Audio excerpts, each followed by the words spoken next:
Hi, guys, and welcome to another episode of From the Root to the Fruit. Uh, I'm Jay Smith, your host. Today's guest is a tremendous artist. She creates her own art and also is very interested in highlighting and ensuring that Black art is taking its proper place alongside other artists and everything else. I think it's going to be a tremendous episode. Please sit back and enjoy. We're going to find out the origins, where all this artistic prowess and appreciation came from, and also get into some of the struggles that may have happened along the way.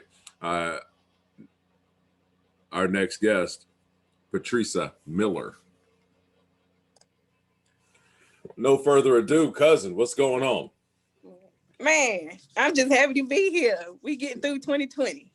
I'm so excited. I genuinely, like I said, I appreciate you coming on and doing the show. I feel like, especially in the climate and the way that we live today, it's very important to hear the Black woman and the voice and exactly what it is that you've been through in your personal life, and obviously there's a tremendous opportunity for me as well, a treat for me to kind of sit down. Like I said before, you and I don't talk the way that we ought to, but I certainly hope this is an opportunity for me to get caught up and link up so we can move forward amicably and get Absolutely. it going. Yeah, I'm ready to make up a lot of this relationship. A lot of it probably was me because, I was that little one running around getting you in trouble. I know you probably ain't never forgot that. I get it, and that was the right. Like it was my first experience because I'm an only child, so it was new to me to have somebody that was younger than me that I was now partly responsible for when it was just me. So right. that was definitely a different experience for me, for sure. For me too, man. I just remember you and, cousins and things when we together. I ain't know what was about to happen, but it was I was probably gonna do something stupid and get everybody in trouble. That was typically the role I welcomed so comfortably. Well, let me get us started off. The your upbringing, kind of your growth and your perspective. I know you went to high school in Kernersville, went to Glenn for a stint. right. We're gonna go before that. Shout out to all the Bobcats out there. Woo, woo. What tell me a little bit about it. Hit me. So yeah, I mean, I can tell you as far as growing up, I grew up in a couple of different schools, honestly. It did give me a well-roundedness. I would say when I went to high school, Glenn was probably my first stable, like, school where I really stayed there a few years, made some friends, really made some relationships that are lifelong. Like I'm still, hanging tight with a lot of my people from high school. So, coming from, moving from Atlanta, with my mom, growing up in a single family home, single mom home as well. You kind of feel like, that family dynamic, that family support system, is a little shattered, a little broken. So I felt like sometimes it led us to kind of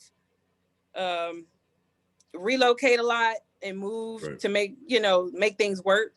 And it was hard to make connections growing up, basically, just to keep it light. It was really hard to kind of make friends. And I think I kind of became closed in a little bit and closed off because I was like, well, I might not be here that long. I might not even want to make friends, so I just kind of started to ostracize myself a lot. But when I came to high school in Kernersville and Glenn, I really opened up a little bit, made some connections, got a lot of homeboys.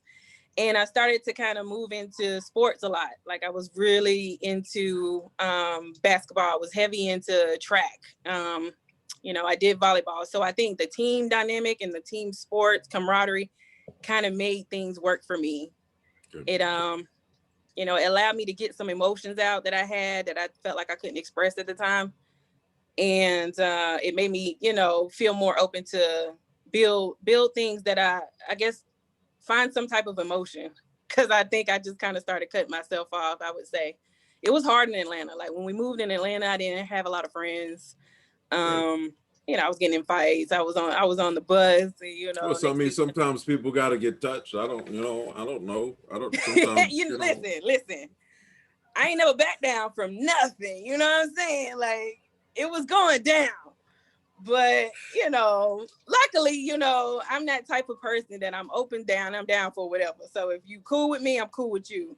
You give me good energy, I give it back to you. You know, I give you what you give me. So it was more of that. But I never was the first one to open up. So maybe a lot of people was like, they don't know how to take me. They don't know how to react. So that was probably the biggest part.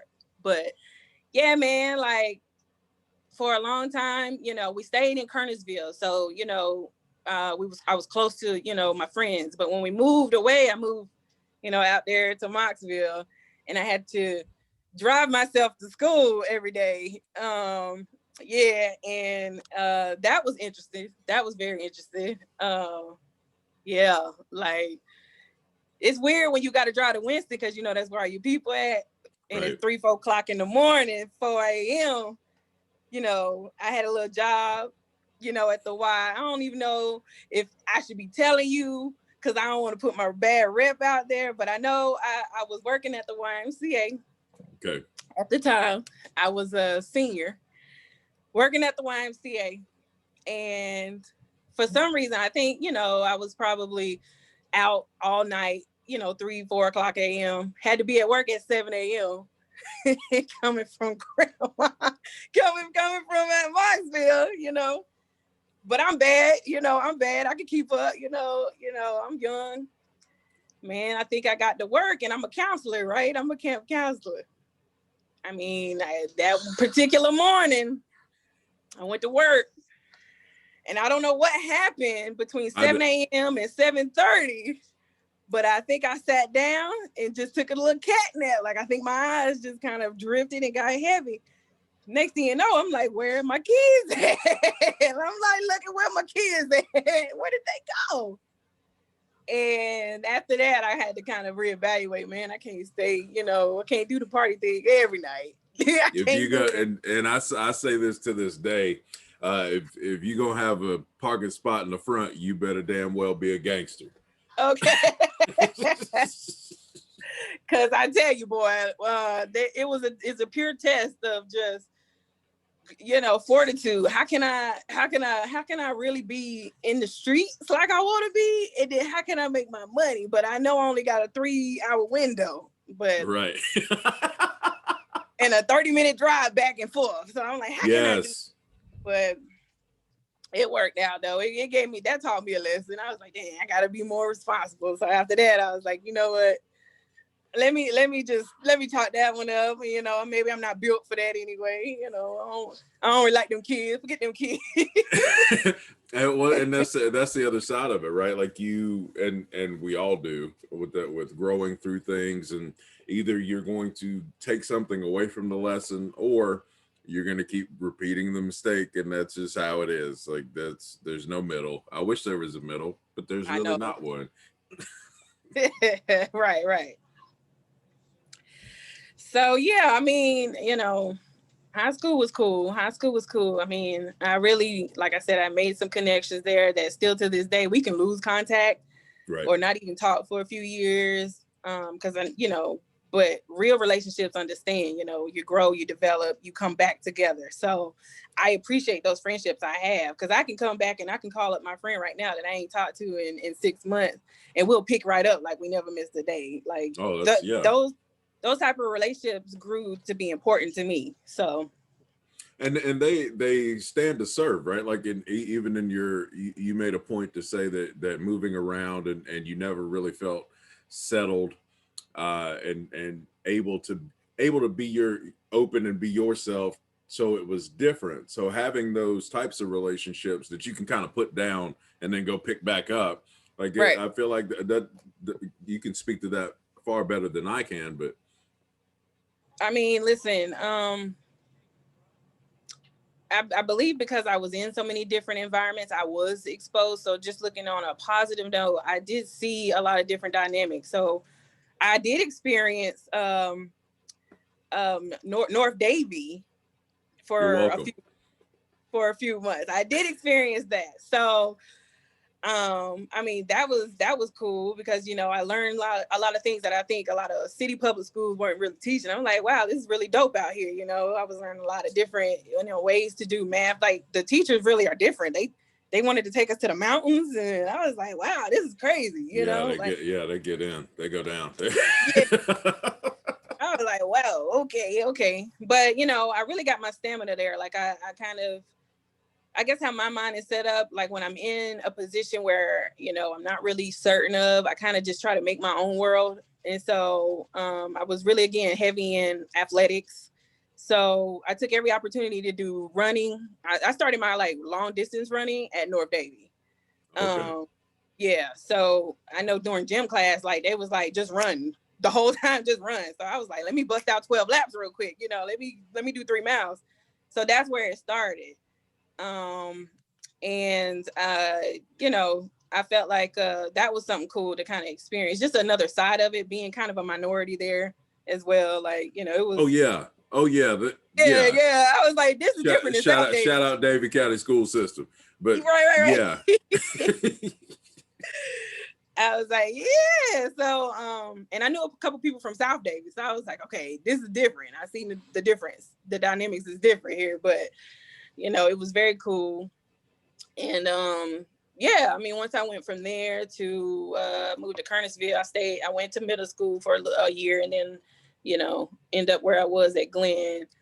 And, you know, those fellow Bobcats, we had a lot of people come out, you know, Josh Howard's come from, you know, Glenn. I don't know if you know Gerard Carmichael. He went to school with me. He has his own production, his own TV show out in California now. And I don't know. I just feel like that was a good area to be in and develop. But as far as the growing up, man, it was definitely a challenge. I will say that. I grew up in a period where a lot of people didn't talk about things. As far as family, you know, it wasn't typical. That's why I say it's kind of a stigma in our community about like mental health and things like that. But I really felt like sometimes I felt like, man, why do I have so much anxiety? You know, I've really cut off, like really shy. Right.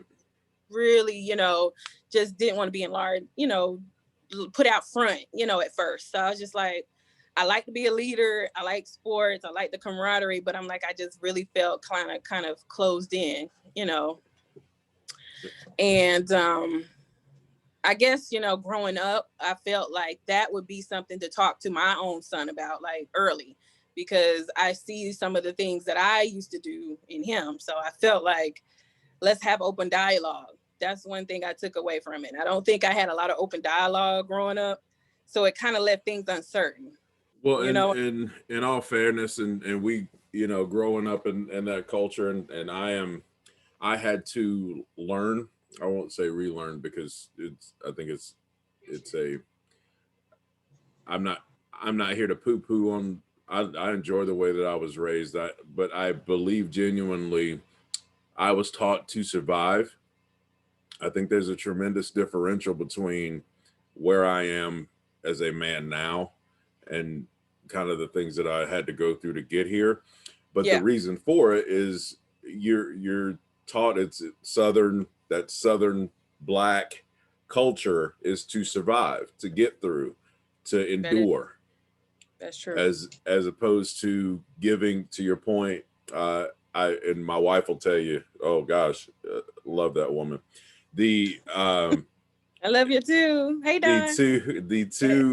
The two emotions that I would readily express were extreme happiness and anger.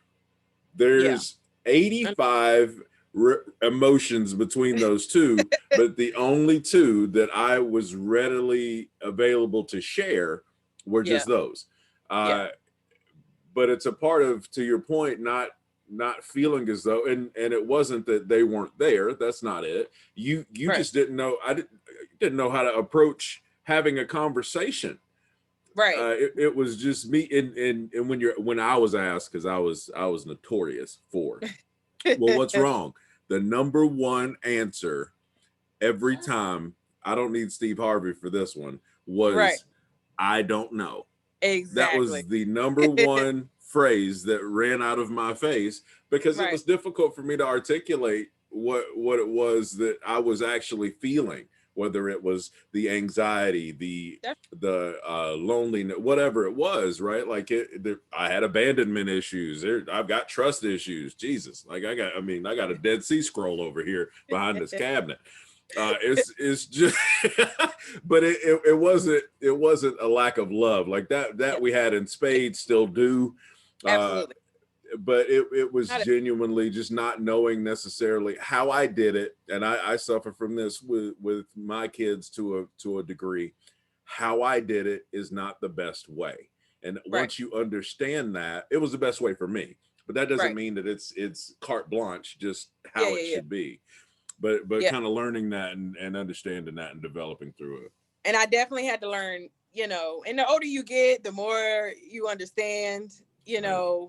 is you always doing your best. You do your Yeah. best, and then it's up to you to kind of tailor, how you want to set your family dynamic or how you want your future to look, your narrative to look. But, I have to say I do appreciate the strength of the family that we come from, because it just sets you apart from, you know, the other percentage that may have cracked or failed to see the brighter side of things in Right. the deepest hour, the darkest hour. So you definitely have to appreciate that backbone, because you come Oh, from 1,000%. That has absolutely kept me going many a day where something would happen, and what you get that weight of it happening, and then immediately, okay, well, what are we gonna do?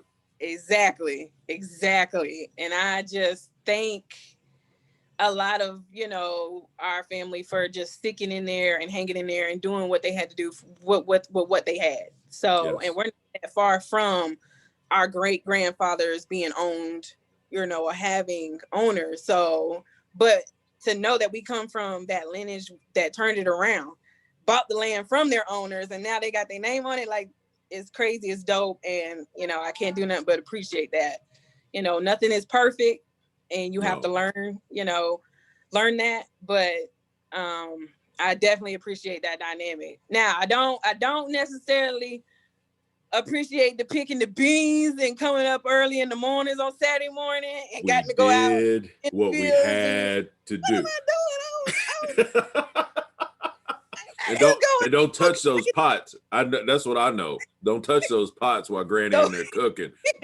I caught I caught a case at least twice and didn't have to Listen, do it again.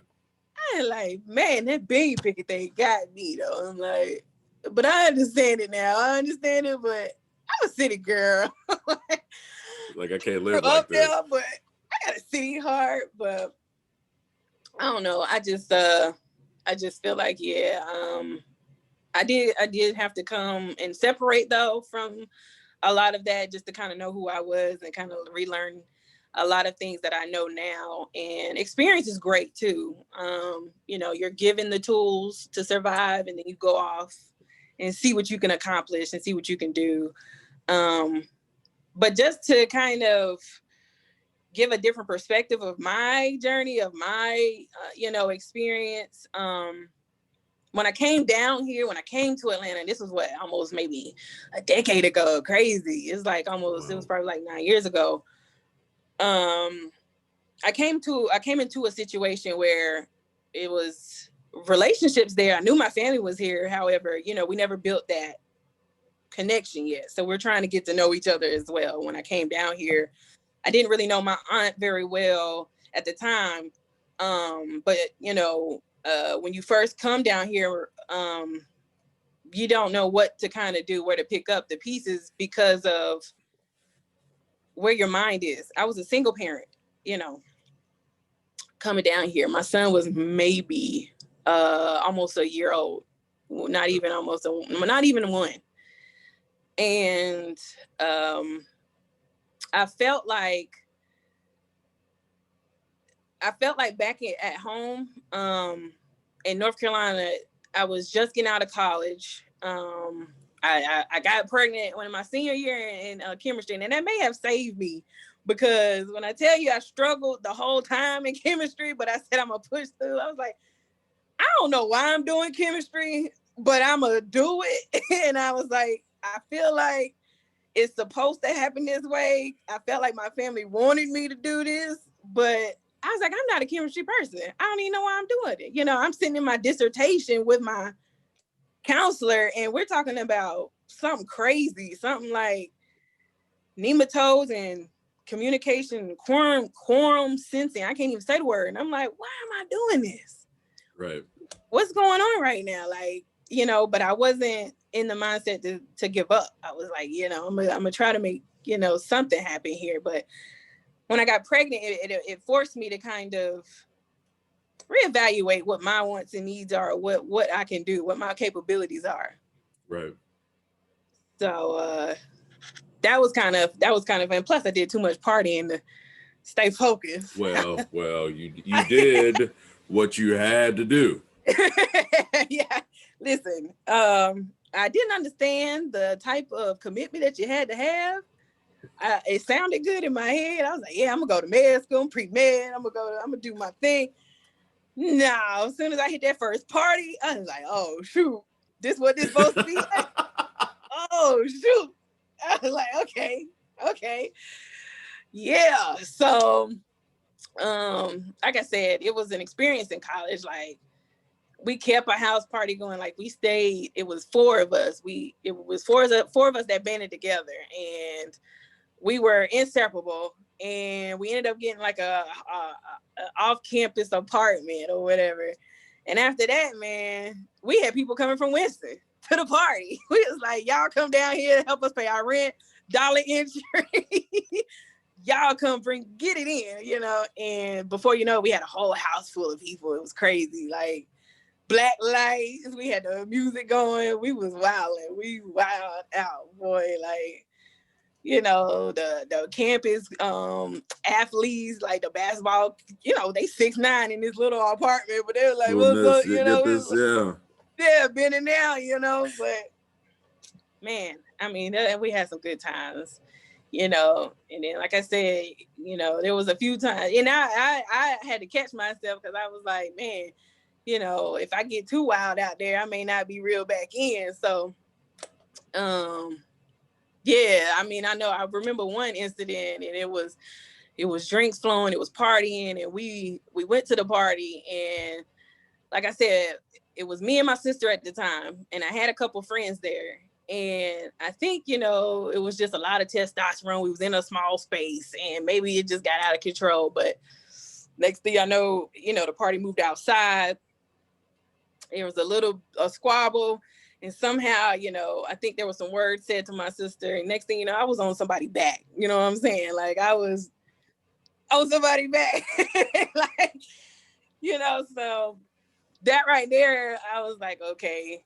And I even think I jumped over somebody's car, you know, trying to get to somebody. You know, once I did that, you know, I had to come to that next day. Believe me, I felt bad. When I woke up the next day, I was like, oh shoot, I hope nobody got that on their camera phone. Oh yeah. Because it's that type of day. But I was just like, what happened? Where did it go left? You know, like, because after that, I probably blanked out. I was just like, what? But yeah, after that, I just felt like, you know, it's time to kind of put my boxing gloves up and just let's work on. Gotta put them in the rafters after that one.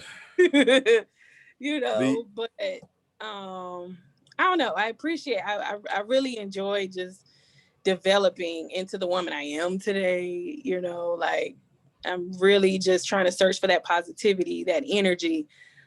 Really starting to become more direct. You know, I really want to protect my peace. I really want to, you know, set those boundaries, but be around inclusive people that are motivating, that have that high energy vibes, that want better, that are driven. You know, I like being around that type of energy. So I had to learn that, but, you know, I feel like it's a good place to be.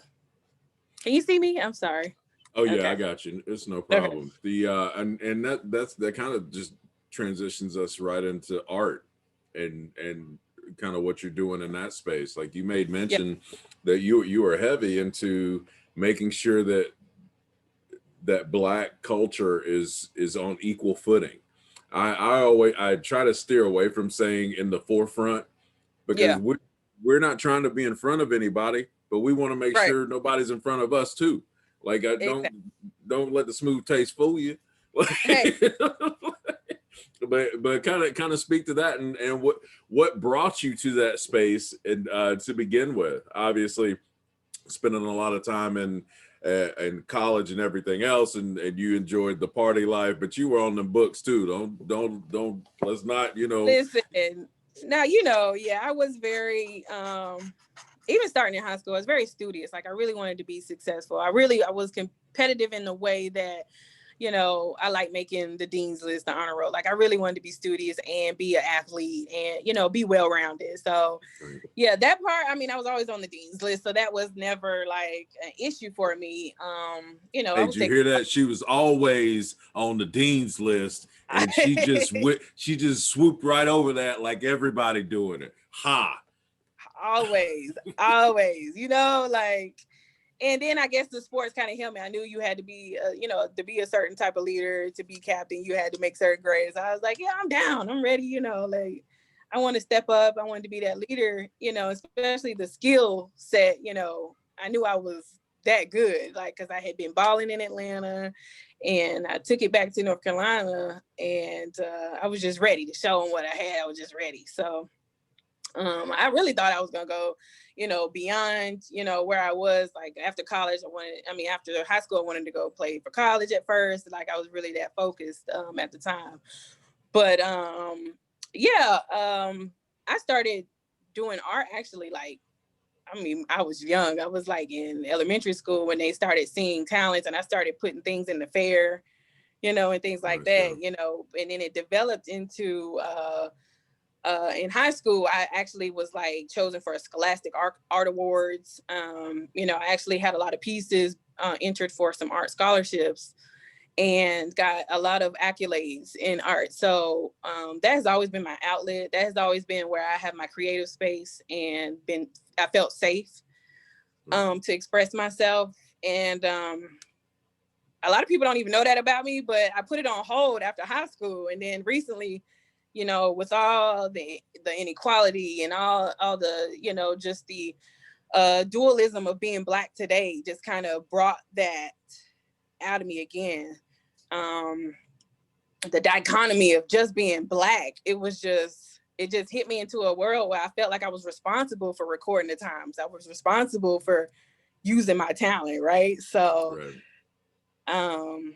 yeah, when and honestly, I wasn't in a great space. I'm gonna be honest, like in the last 2 years, it's really been a challenge for me. It's been probably one of the hardest spaces I've been in thus far. Now to that point, do you mean creatively or just back to our original kind of topic, the mental health space? It is like what are you speaking specifically to?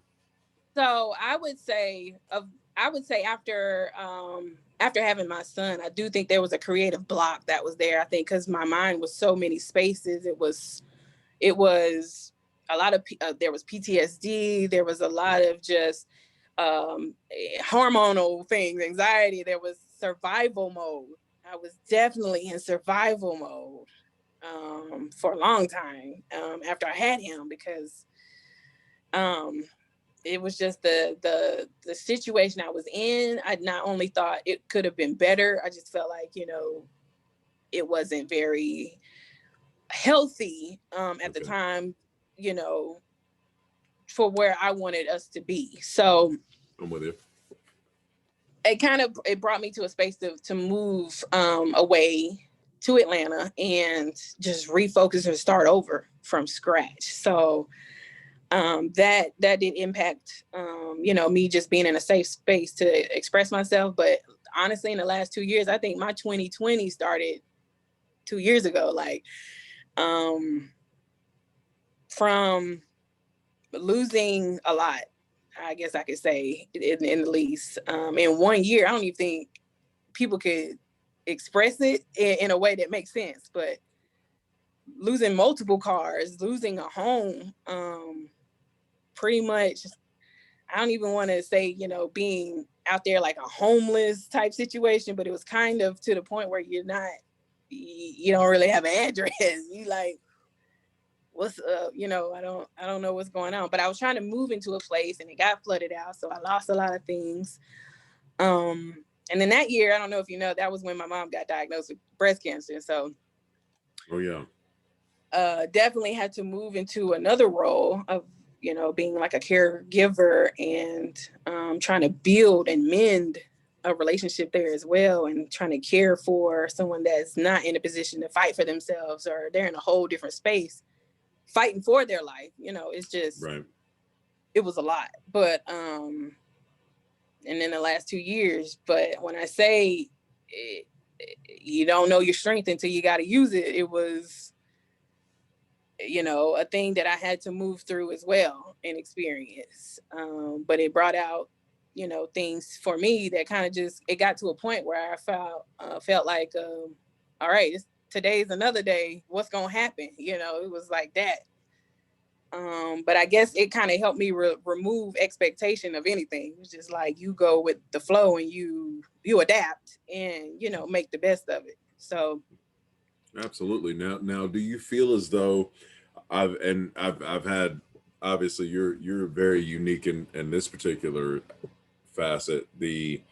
I've had artists on here before, and they speak to the process of projecting pain, whether it's taking that people call it creative juices, Right. taking that energy and making it work.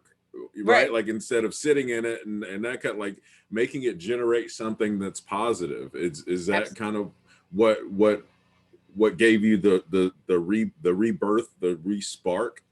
I do think that's when my fire was starting to be lit. It was being built that year and I didn't even know it. Like, I felt, it just really, it's so weird how two-headed turmoil or, challenges and obstacles in your life can be. Because yes, on one end, it's, there's this dark, deep hour that you've got to find your way through. But there's another side of it where it brings the light. You don't know light until you know darkness.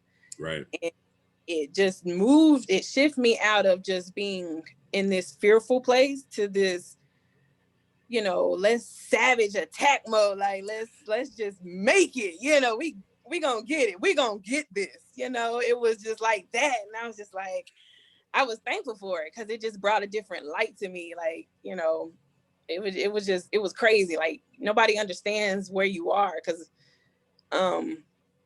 it was at one point where I felt like with raising my son, at one point, it's a different type of stream, but it's more that survival mode I was talking about. It was, right.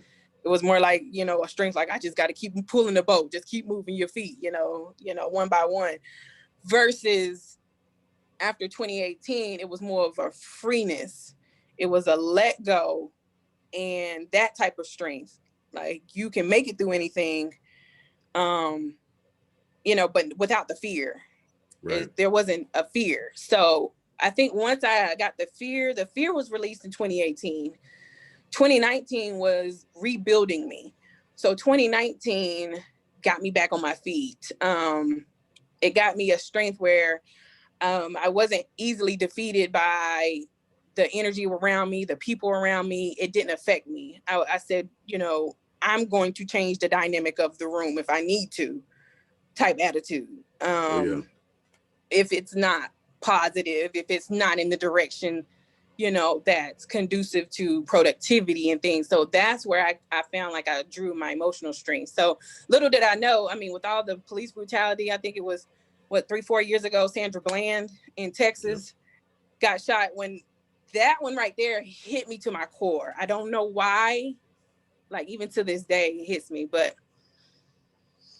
I don't know if I identify with her, but if you had went to her page, you would see how strong and how opinionated she was. She was very political. It just felt like another strong Black woman, you Right. know, was an example. And I just felt so passionate about that. So that kind of started getting juices flowing, I think, for my artistry and for the pain to kind of be expressed in a positive way. And then this year, I feel like I really just had the gumption and the energy to kind of, in the safe space, to just kind of go at it and say, I'm gonna give it my all, and I'm gonna see what flows out of me. So I got great feedback on that, and I created the Instagram page.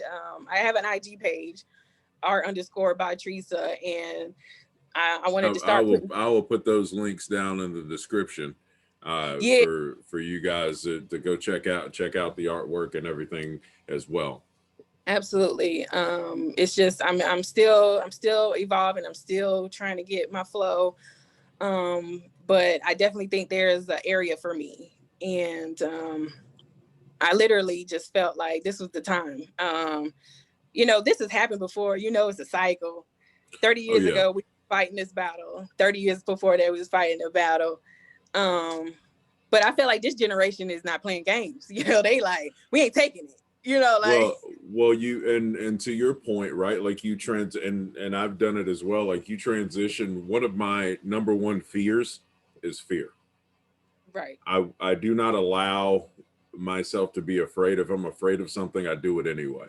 Like that Right. is, my queen will tell you, she's too much to her chagrin sometimes. I'm willing to, and I've said it on the podcast. It's like a running joke around here. Like I would fight a bear. Right. Like because I would.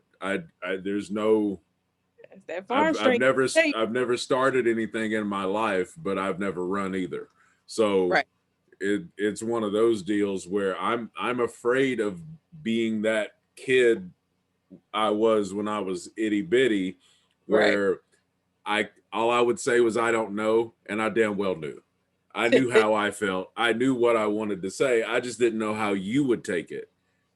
There you go. Or that's what you would say. And that was the crux of the thing for me. Like I didn't recognize, and through no fault of anyone else's, I didn't recognize the worth of what I felt was the same as what you feel. It was always leveraged because I felt like mine wasn't important because this is going on, or we need to go get groceries, or we don't have, you know what I mean? Like I have a hole in my shoe, or whatever the case may be. How I felt was always put on the back burner, and I just refused to feel like that. Like that fight, they call it fight or flight reflex. Like once you're pushed to the part where you're so pushed, you either quit or hide or seek shelter, or you decide that I'm willing to die here. This is important enough. That's one of the, and my friends laugh at me all the time, which is fine because I'll slap them too. The we know you will, man. We know. I absolutely will. They know too. I love y'all, but y'all know it is imperative that I'm willing to do anything. That's why it's so difficult to beat me at anything, because if today's the day, I guess God wanted today to be the day. I'm willing to die here for this. Let's go. That's one thing I love about you. I know you got that diehard drive that's like nobody can kill. You know, you can't kill this. This is a machine. This is a train. You know, and it's got a whole bunch of code. Like you be one crazy mother if you try. So I just like, I love to see you driven, and then you've created that dynamic. Your whole family is like that. I love Dawn. I mean, she couldn't have been more perfect, you know, just to create that flow and just see what y'all create together. That's awesome. And I can see it reflected in your babies and your kids. Like, and I love when y'all they're bananas. There's a cost. Listen. There is, but I love your kids. You better stop. Like, I wish I'd seen y'all when y'all was on the road, man. I was like, dang, they on the road. I want to see them, want to catch them. But, y'all know y'all was on a mission. So. Oh, yeah. The RV trip, 7,581 driven miles. Man, you a good one. You did it. You did that one. That was. Again, that same principle that like I couldn't feel my shoulders. My wife's like, well, what do we need to stop? We're not stopping. Like we're gonna get this thing done. That's it. We're gonna get this thing done. Don had a trip But to with your you. point, I genuinely believe, like as human beings, especially growing up how we kind of grew up, that push, that survival, that I come from nothing but people that love me. So you can't make me afraid. You cannot make me afraid. I've had nothing and now I have more than nothing. So Right. it's you're never going to put me in a space where I feel intimidated by God made you too. So right. what we're gonna do? What we're gonna do here? What you think? There is no way but where we going. Go. We gotta go hunting. We gotta go hunting. No hunting, no eating. We gotta go hunting. Listen, yeah, man, like I feel you. I feel where you are. I mean, like you said, going back to the creative space, just understanding that there's a lot of people out there fighting. There's a lot of people that go through experiences that they cannot express. So I would like to, just in my own artwork, I would like for it to speak to people and to a point where they can express some type of emotion or tap into something deep that they didn't know was there. Like I would like for my artwork to express, all the emotions, not afraid to express pain, anger. That's been a big part of my journey. There's such a conception of just being Black and being angry and a Black woman that I've tried to battle for years. And I want you to touch on that because I know, like, especially that is unique in a lot of different ways. Because if you if you get upset at something that happens to you, well, here we go. Yeah, right. I feel like that's the definition of equality, that you get the same opportunity to be upset and aggravated and express that as anyone else does.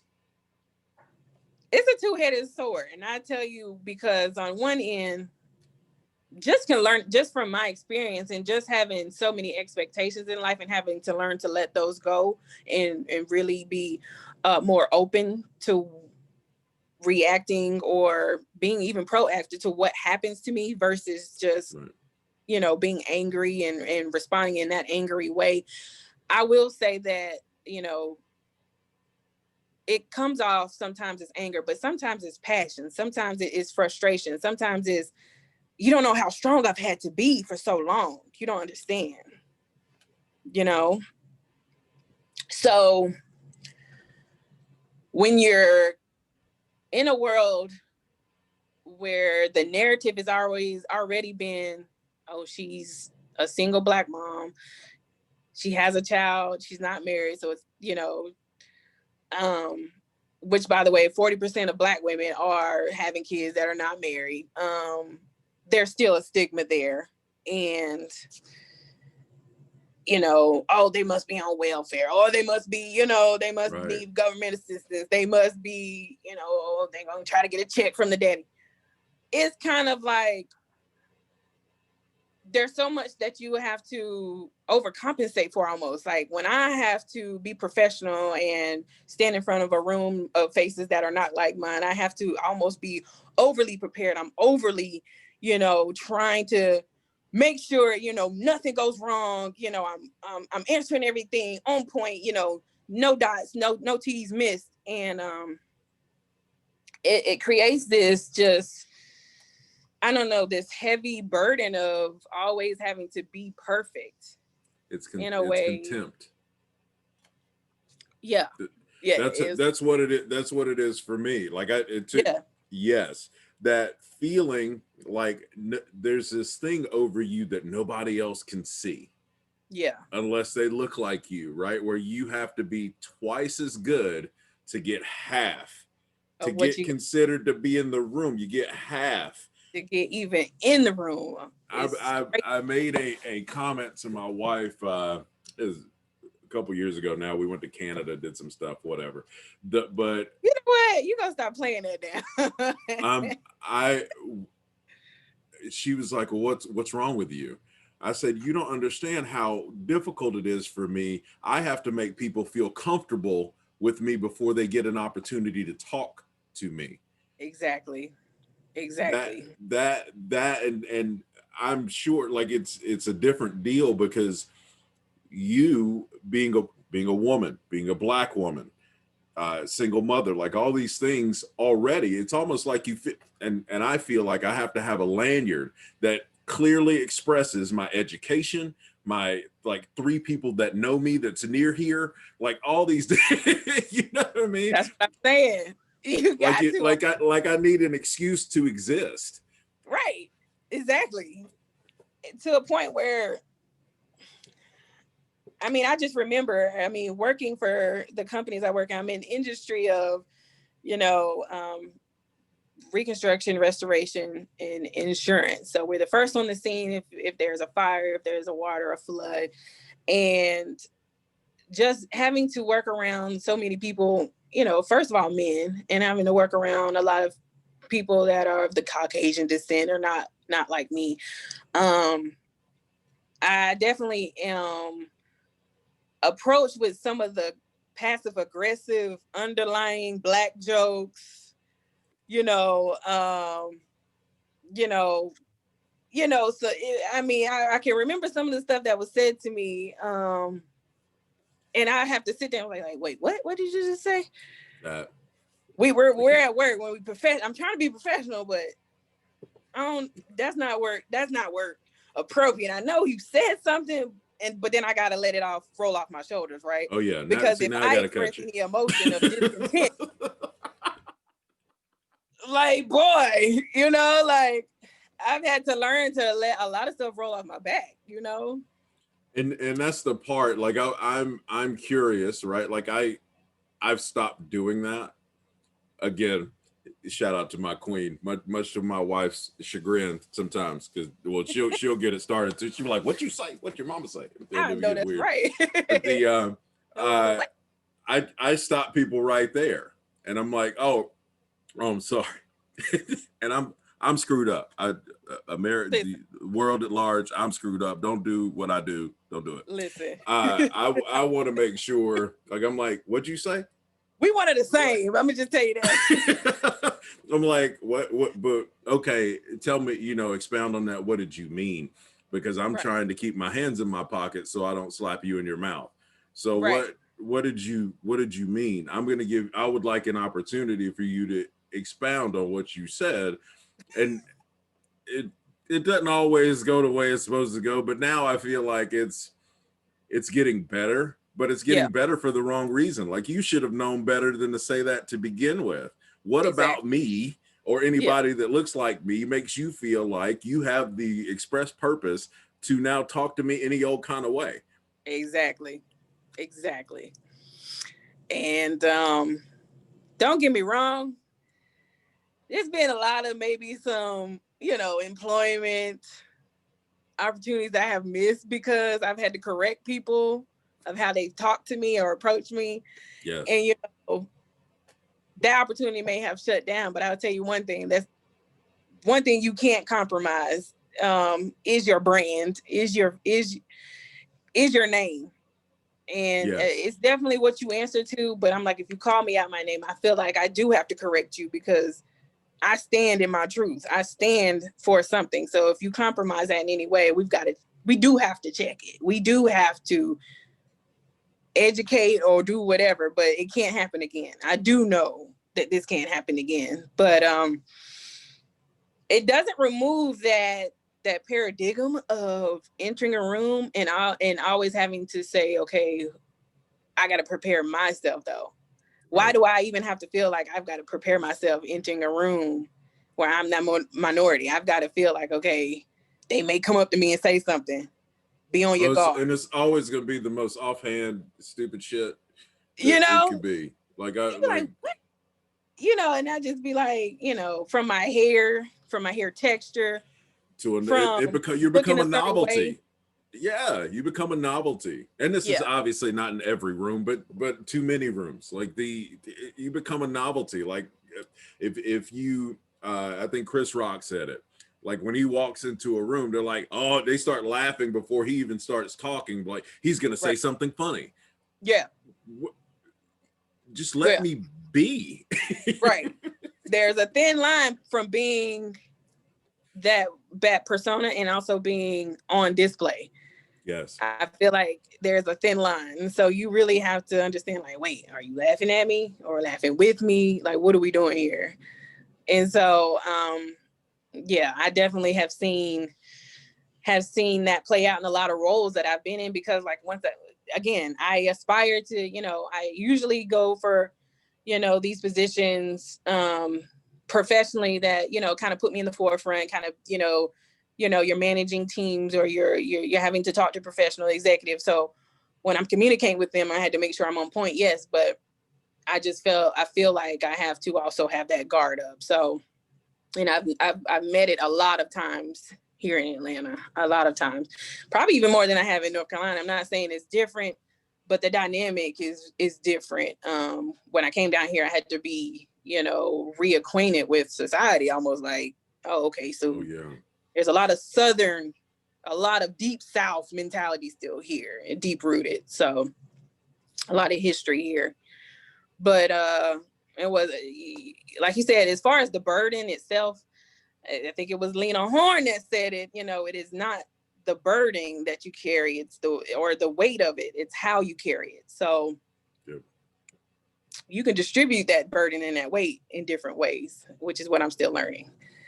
I don't always have to carry everything on my back, on my shoulders, or, you know, hold on to everything without expressing it or without saying anything. And I had to learn that. I had to learn to speak out and really put some of that weight and distribute it differently. But I feel like the history of Black women is like, we don't even expound on it a lot. Even Black History Month, we're not expounding on all the great Black women that have contributed to society, you know, the talented, you know, the singer, the songwriter, the artist. It's just not expounded on. But yet we've been one of the strongest, you know, creations on this planet. The back, and that's tremendously the backbone. Like no matter whose household, even coming up through after slavery and Jim Crow and everything else, like you still had Black mammies or Black housekeepers or Black, you know what I'm saying? They're raising all these kids and doing all the dirty work and doing all the hard stuff. And for some, I do not understand. You're still marginalized at the highest rate of any minority, period. Don't at me. It's a point of fact. And I'm trying to get to an understanding, right? Like when we have these conversations and we sit down and we talk, I genuinely want perspective and an honest assessment as to what now, what next. Right. Because we all recognize that whether it's gay, straight, trans, lesbian, whatever, Black, white, orange, purple, like if you're talking about being equal, that means by its very definition that I have the ability to do the same thing as you do. Now, can I do it? That will be left up to me and my prowess and everything else, but I should have the same opportunity to do that. If I work the work, if I've done the due diligence, I should not have to work twice as hard to have an opportunity that you are afforded readily. It's crazy. And I've even experienced that as well. Working for one of the largest risk management companies here, it's crazy that, you know, when I started working there, it was me. I was one of 2 Black women there. And it was crazy of how much knowledge I had to learn in such a short period of time, to the point where I immediately moved into the role of, you know, oh, well, can you do all this and can you do mine, and we'll see you tomorrow, you know, type situation. and you've got people over you, you know, coming and asking you, well, what is, you know, what do we do? What is this? And I kind of felt, you know, I'm like, you're on vacation. You know, every time you look in their office, they're on vacation or they're gone here and they're sending pictures on Facebook. And I'm like, wait a minute. Like, why did you hire me? I mean, you wanted somebody that was more skillful, and then let's not even talk about equal pay, but you wanted somebody more skillful, but yet I'm here, I'm seeing that, you know, you offering me the same thing that you offered this counterpart that doesn't look like me, not the same skin color as me, you know, a little less melanated than me. And you still wanted something better. I don't understand that. So when I saw that, it didn't sit well with me. And knowing me, I will stay long enough to kind of feel the dynamic out. But once I'm sure of what's going on here, it's a no-brainer. It's like, I can't do it. I got to cut it off. It doesn't sit well in my spirit. You know, it's not sizzling well, and I got to get out. I got to get off the grill. So I've experienced that.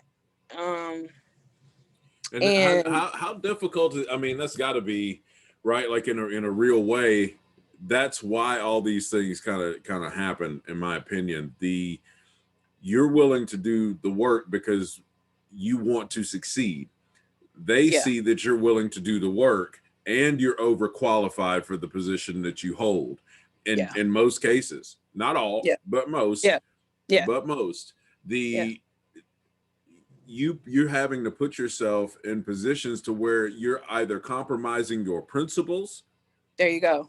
Or you're involved in something that you genuinely do not believe in, while someone who is less qualified, less tenured, what have you, well, they go to the golf club or do whatever. So they get an opportunity that they very well may not deserve because of who they know, not necessarily what they know.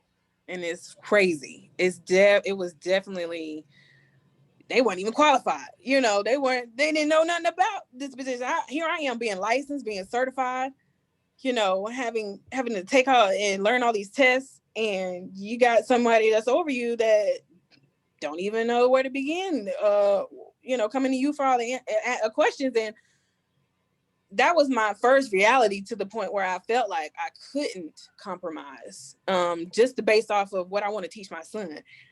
I just can't do that. I can't sit here and be okay with that. And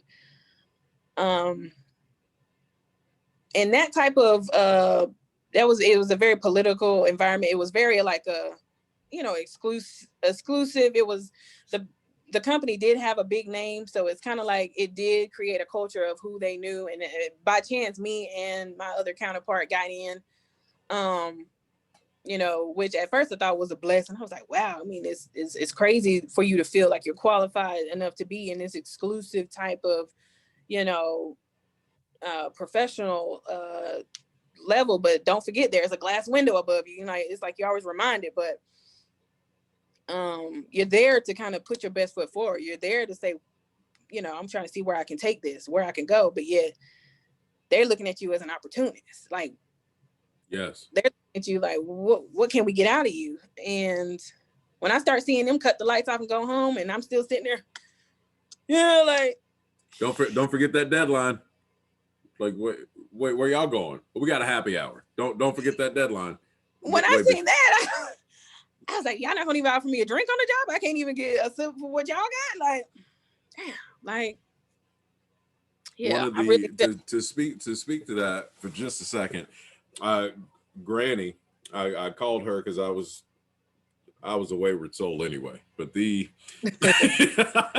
I called her and kind of had a very similar conversation, and I'll never forget what she told me. She said, don't ever compromise what your principles are for somebody else's preference. Absolutely. And on top of that, if you're willing to do the work, if you're willing to suffer, right? And I tell my kids this, it's not work before success, it's suffer before success.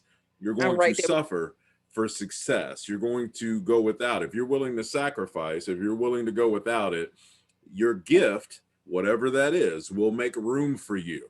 So there won't be something that you lack. Like, to your point, you feel like, and I used to feel like this too, where I missed opportunities, or I wanted that thing so bad, and I overworked to get it, and I didn't get it.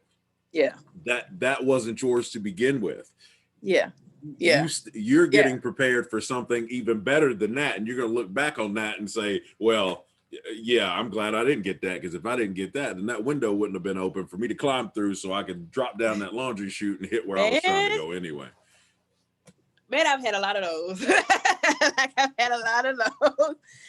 And you know what? It's not that I was so against having it let go. It was more so, like you said, you're a little butthurt at the time. You're a little like let down, like, man, I can't believe that. But most of the time it was me. It was like something that I had to grow and learn from, and having to understand that it was something better ahead.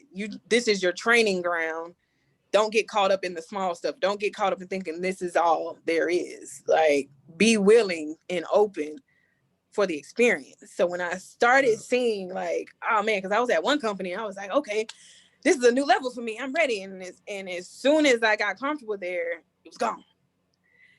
And I was like, not only feeling bad for myself, because I was, I got somebody else to look after. I'm like, man, really let down. But I mean, I'm thankful for the people that I had around me. Even my family, I had people speaking in my ear saying, learn how to forgive yourself first so you can move forward. Yes. And even forgive those outside of you. But first forgive yourself. And when I learned how to forgive myself, the anxiety of messing up and not being perfect, the anxiety of losing things became less of a factor. It became like, nah, you need to fail more. That's how you get where you need to be. I'm really, really good at that. I'm not afraid I'm not afraid to follow my face. Like I know the queen will tell you, like, I'm fine with failing. I just don't, with the exception, right? Like I had to learn that, but with the exception, like I get highly upset if I let my wife down or my kids. That's the only people that I have any concern on whether I delivered or didn't deliver. Are those four people. And it changed my life. I think having my son saved my life, because had I not had my son, who knows where I would be right now. Just knowing where I was back then, just knowing, and don't mention if I made it to Atlanta before 25 and didn't have no child, like, Lord, please, like, I don't know, y'all, it would be a disgrace to the family. I don't know if y'all would have called my name. Y'all probably would be like, who? Teresa, who? But no, like, he's and it's not just, being a mom, but it does give you an extra, like, superwoman power. I don't know if Dawn can speak to it as well. I know she's a powerhouse as well, right? Gorilla. She is a gorilla.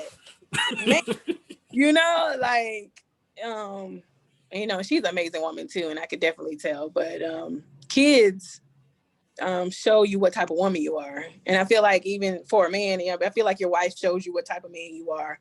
You attract, that partner, because, they're supposed to become one with you. So they're an image of what you would like, right? So your children eventually, and not saying that you're responsible for every decision they make, but they're supposed to be a reflection of what you've taught them, what you've instilled in them, what you've put into them. So, and ultimately, I feel like he's, representation of me. So he shows me who I am as well. So, that's an amazing thing to see. And even learn from. It's crazy that you can learn from them just as much as you give them. Yes. Oh, absolutely. Even and I say this all the time, like the boys, it's tough. It's tough. Yeah. I'm hard on the boys.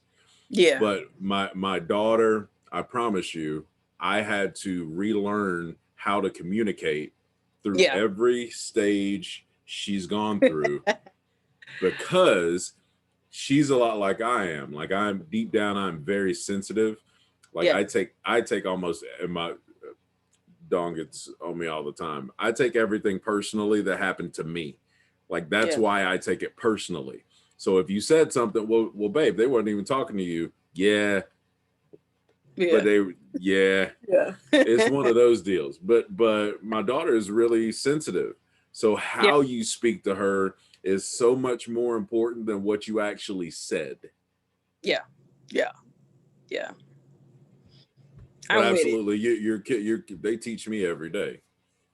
The tone, it matters. Tone matters. Like, don't come to me, with an aggressive, like a attack almost type tone, because I'm looking at you like you're talking at me, you're not talking to me.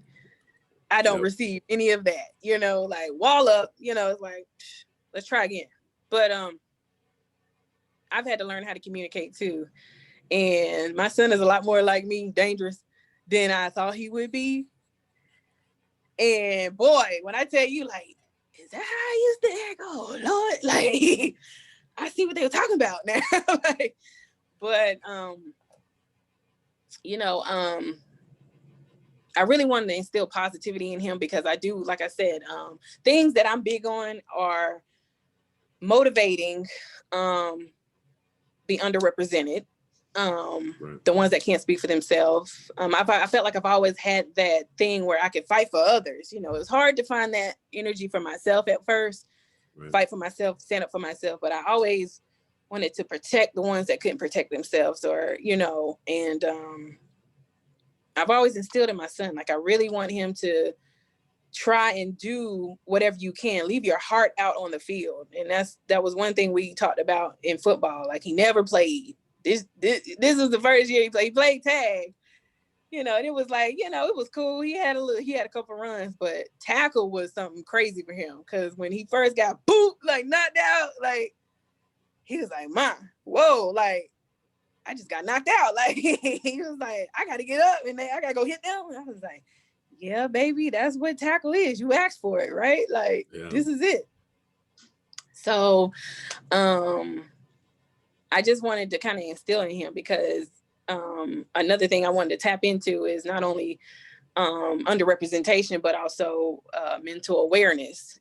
Any emotion that you're feeling, uncertainty, anxiety, because we deal a lot with that, and I did too, but I didn't know how to put a name to it. I just knew I was very closed off. I knew I was very shy and not really outspoken, but it's chronic. It's to a level where even my son has to deal with it in school. And I've grown into this mom where I'm really hands-on. Like, I really want to be involved.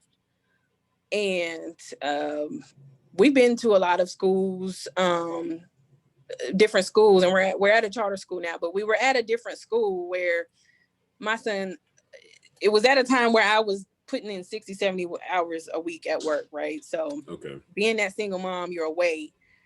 And now that I see it on the other end, you're always compromising. If it's surviving that you're trying to put your time into, you may compromise time with family. And the more I did that, the more I wanted to be with him. The more I wanted to be like, man, please, Lord, create a dynamic where I can still instill in him and give him what he needs, but take care of our lifestyle, make sure we're eating, putting food on the table. So, and that put a lot of things in perspective too. I understand what a family, dynamic gives you versus a single mom dynamic. However, I understand the strength that I have to take on if I have to play both roles. However, it was important for me to let him know that you got somebody. Like, I'm not too far away. I'm here. I'm gonna support you. And it was different because when I was working all those hours, I felt like it was so emotional for me, because I was feeling like I was letting him down. I was putting my all into my professionalism and my work, and trying to be promoted, trying to get more pay, trying to establish my, my rep there, and but I was compromising him on the back end. I just felt so bad about it. That's the thing too. Like, and Dawn has put me onto this. It's mom guilt. Yeah. where either, no matter what road you pick, it's going to be, you're going to feel like it's the wrong road. So Yeah. you have to make sure that you have food, to your point, food on the table. You're taking care of business, but you're like, yeah, but I want you to see and know that I got you. Like, you're not Right. by yourself. What are we doing Right. here? And Right. no matter, when you're at work, you're thinking about him. When you're with him, you're thinking about, well, dang, I could have got 3-4 hours at the job and gotten this project completed and done whatever. Like, Man, you're walking in two worlds and you feel like you can't win. it's crazy. It was crazy. Like, and I was a new mom, my first baby, and I was just like, oh, like what do I do? Like, I can't do it. But I don't know. I just feel like there has to be a balance. I was like, okay, pull it back together. Let's find a solution. That's where I was going with it. I was like, okay, so even if I was to the point where I was like, even if this job doesn't work, I'll get another job. I'm cool. I can build my skills out. I'm driven enough. I'll figure it out. It was like that. So it was such a blessing, to be in a situation like they started going virtual. And now I've become the teacher, the principal, the homeroom, the cafeteria lady, homework, after school program director, and School psychologist. boom, and the counselor and the nurse. So PE teacher, but I'm not gonna lie, I'm enjoying it, because now it's a couple of days I'm like, you know what, I'm about to write you out my class, you're going somewhere else. Yep, detention. Okay. You one more time, I'm seeing you to the principal. Oh wait, that's me. Listen. Like, I felt like when I wasn't there, he shut down because he needed that extra support, because there was anxiety, because he didn't feel safe. And that was a big part of where I came from. I was like, you got to create that safe space. And I feel like now where he's doing a breakthrough, he's doing awesome. I mean, he's a 4th grader now, he's doing awesome. But it was that moment where he just didn't want to try or didn't want to do anything. So when I seen that, I immediately kicked in. Like, I was at work on virtual calls and just trying to be there with him and at work at the same time. Like, I was on calls with his teachers and having meetings every week, and just, I didn't want to fail him. So I felt like it got to a point where I was like, okay, the job is, I can always find another job. I'm replaceable anyway. Let me go be with him. Let me see what's going on with him. And truth be told, I mean, for a long time it was like he wasn't driven. He didn't want to try. And I do believe it was that security thing. And kids will tell you even without telling you. So they can communicate, without verbiage. And I just knew my son. Like, I knew something had to change, had to be different. So it came to a point where he was almost held back, right? Right. To the point where he had completely shut down. And this is what kind of lit my fire in the education department and psychological educational awareness and all this, is because the teachers, and not blaming teachers at all, because the teachers are great, the teachers are wonderful, but I think it got to a point where even they was like, we don't know what else to do. Right. And it got to a point where I was informed, and sometimes you get caught up in whatever you're trying to do for the family. Like, you're just like, okay, go to school and I hope everything works out type thing. So right. Well, by the time it came to it's at the end of the year, even though you went to the parent teacher conferences, it was like something was missed, because now it's to the point where it's like, well, I don't know if he knows enough to go to this level. I don't know if he did enough. And I'm like, what? Like, there's got to be something more. It's always something more. There's always an answer. We got to work this out. So, right. I found myself in that situation, and I had to kind of stand up for him, almost like, I'm representing my son today. You representing the school. Let's see how we can work this out. But it came to the point where, they gave him another chance. He was probably one of the only kids in the school to actually take the MAP test, because it was during COVID. Or it might've been earlier this past semester. and, aced it, no problem. Cause I immediately dropped everything back in like February. And I said, we are going to do this. Like, everything we need to cover for this school year is done. I was like, I will take ownership for it no matter what. I will do it. You don't, just because you're the teacher don't mean you're the only one in the fight. You don't have to be the only one to teach. I will be, that advocate. So I definitely committed full 100% to that situation, and we knocked it out. We got back on track. We're doing great now, and he's moving forward. Not only balancing that, but also balancing school.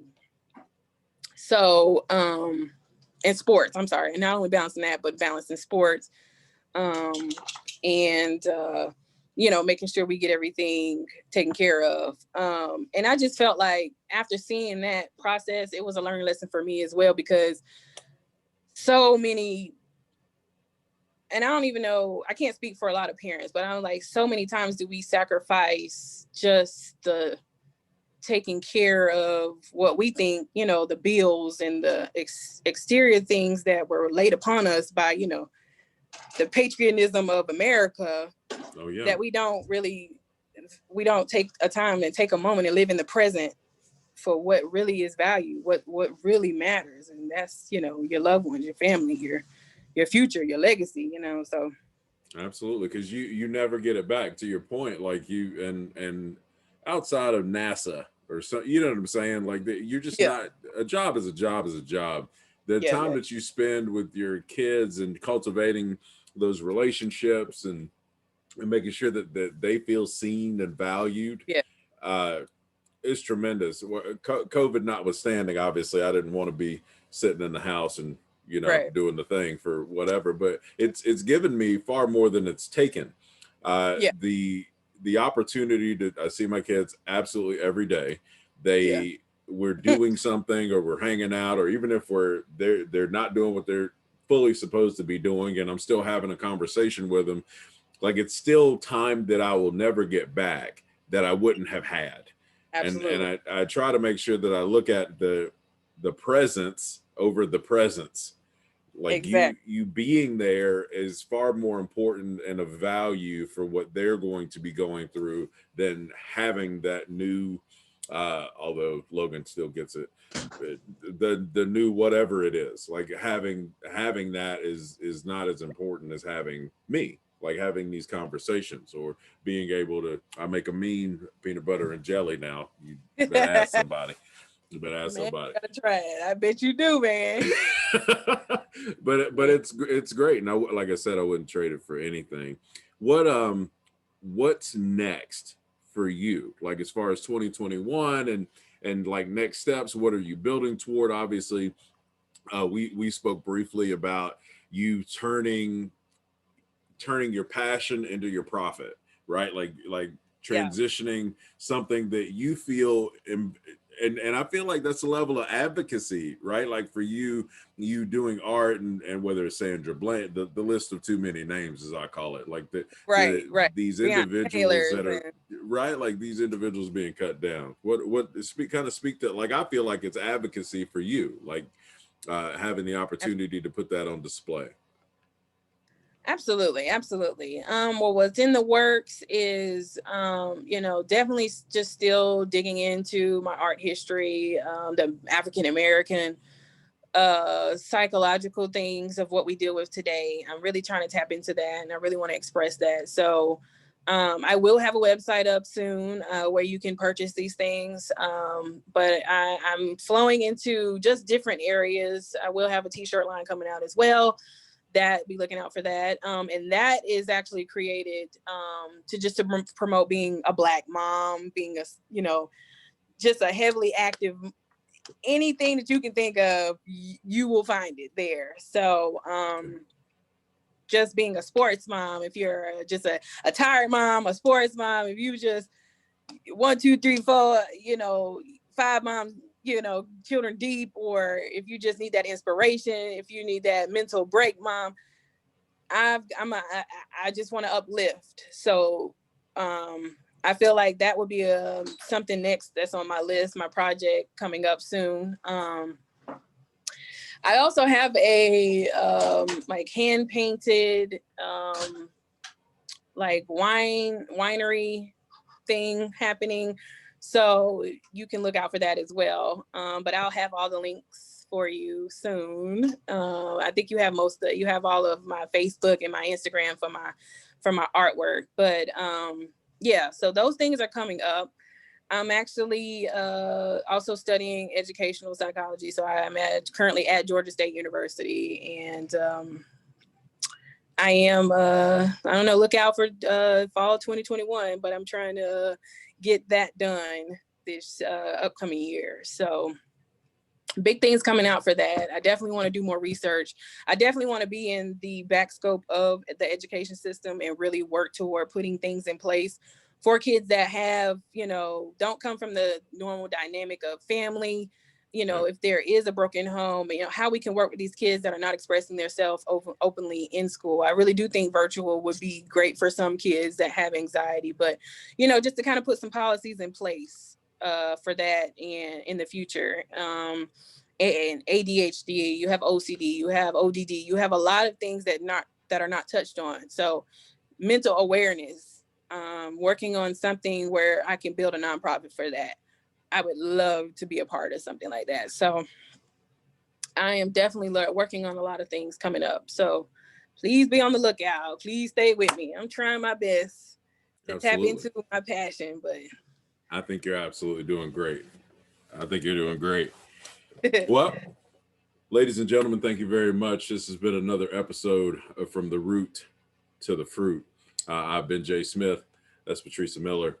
You guys take care of each other. Please like and subscribe. Helps the channel out a ton. You guys take care of each other. Everybody needs something. Cheers.